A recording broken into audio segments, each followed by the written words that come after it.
haadhatoo siif himuu dhugaa kee takka takkaan katabee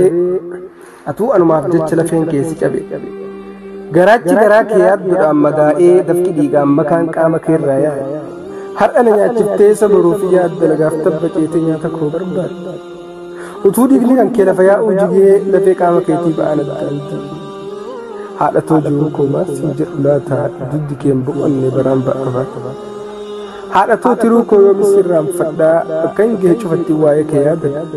miirri jaalala keetii harkan na raffisu namarraa na baasee kophaan itti hir'isu haadhatoo yaa gaarii naaf dheeradhu umurii khayrii malee shurrii sin dhaga'een gurri gammachuun naaf turi badhoodha fuuldura ati anaaf badhaasa deesseetoo yaa harmee duddi kee bal'aadhamee eenyu kasiman qaama kee fixattee ana nama gootee iyya qaama keetii soorata naaf goote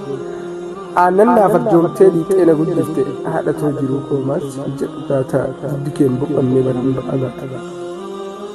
haadhatoo yaa miitee jaalalaan na hiitee sirraa fagaadhetii yaada kennaniiti umrii naaf dheeradhu fayyaan naaf jiraadhu jireenya gammachuu milkii biyyachuu hunda naaf argadhu yaa haadhatoo harmee yaada kee rakkamee bakkan jiru dhabeen guyyaan natti dhaabne haadhatoo jiruu koo maal siin jedhu laata duddi keen boqonnee baraan ba'aa ati somba kootii ati seelii keenya maashaa qaama keetti ati anaaf qabeenya haadhatoo yaa harmee ansiinin uumame sirraan buqqaafame deessee toosumarraan soorame ansiinin biroome hedduun si jaaladha jaalala qulqulluu yoon taa'ee si yaadu halkan ciiseen bule haadhatoo jiruu koo maal siin jedhu laata duddi keen boqonne baraan ba'aa halaalaa si yaadee yaada keef rakkadha yoo ummansi argadhee si wajjiin taphadha jaalala kee yaadee isa durnaaf laattu haadhatoo yaa harmee tan cufatti taatu hedduun si dheebodhe jaalala kee gubadhee mi'aa jaalala kee nammaan hubadhe hedduun si jaaladha naaf buli yaa harmee dhangaan jaalala kee burqaan isaan gogu jaalala naaf qabdu madaalliin madaanu yaa haadhatoo gaarii yoo gosi waldaa ati anaaf badhaasa kennaa rabbii guddaa hedduun si jaaladha ati anaaf albuuda haadhatoo jiruu koo maal siin jedhu laata duddi keen boqonne baraan ba'aa baata yaanni kee na marsee harkan hirriibarraa kaasee na teesse imimmaan jaalalaa ijarraa na yaasee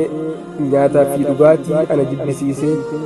si yaa harmeetoo yaa haadha na deesse mee akkamiin yaada koo obsiti dandeessee haadhatoo jiruu koo maal siin jedhu laata duddi keen boqonne baraan ba'aa baata halkan guyyaan boya harmees yaadadhee dheebuteetiin qaba yaada kee irratti hubadhe halaalaan si yaada barsirraa fagaadhee osoo lubbuun jirtuun si arguuf dheebodhe yaa rabbi naaf eegi harmeetoo si kadhee umrii naaf dheeressi ansi itti dhaammadhe